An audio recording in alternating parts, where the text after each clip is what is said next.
everybody, and welcome to Spirit Rising, your latest lesson and episode in this program. I'm so excited that each one of you are here. Honestly, it's a true gift to yourself that you're choosing to grow and evolve spiritually, emotionally, psychologically, all of the above. So I just want to give a little shout out to you and encouragement for you because you've come so far.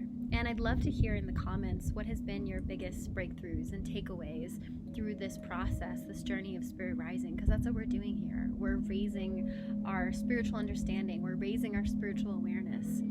So I'd love to continue to tune in with each of you and see how you've been feeling, what you've been processing, and all of that.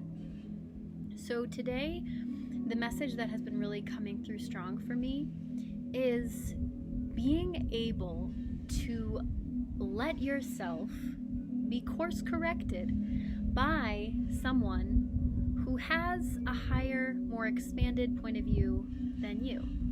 Maybe that's God, maybe that's spirit, maybe that's goddess, maybe that's the universe, maybe that's a trusted mentor, maybe that's a wise friend, maybe that is an elder who you look at with great respect and you let them guide you in elements in your life where you could really benefit from guidance.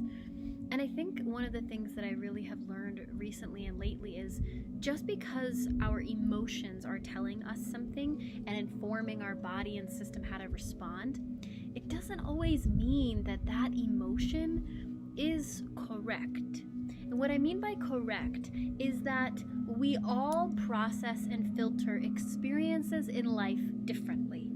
Okay, let's say you wake up and you just stubbed your toe, and then you go outside and you don't smile at your husband, and then he makes the story, or your wife or your friend, and they make this story that, oh, she doesn't care about me anymore, she's not smiling, she's not happy. Well, that's their emotion. And then what is the response going to be like? Hi, it's going to be very probably reactive if we're in that story making mode.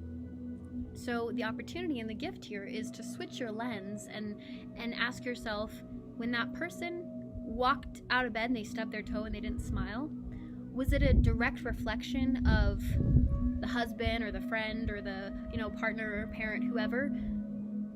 Or was it really just that person stubbed their toe and their face was just responding naturally to how the face responds when a toe is stubbed? Right? So there's usually a lot more to the story breaching the surface that we don't always taste, we don't always have at our disposal, because a lot of times our emotional influences can feel so powerful and so strong.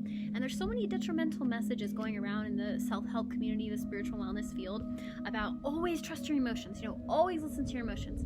Yeah, but that doesn't take into account if someone has psychological imbalances, or if we're dealing with mental health disorders, or if we are talking about someone who never really was taught how to have a healthy relationship with their emotions, or someone who doesn't necessarily know how to regulate their emotions. By regulate, I mean to look at, okay, which ones are benefiting my growth and which ones are not, which ones are causing me to kind of derail and go into a negative pitfall type thing. So discernment, I think, is actually really, really key.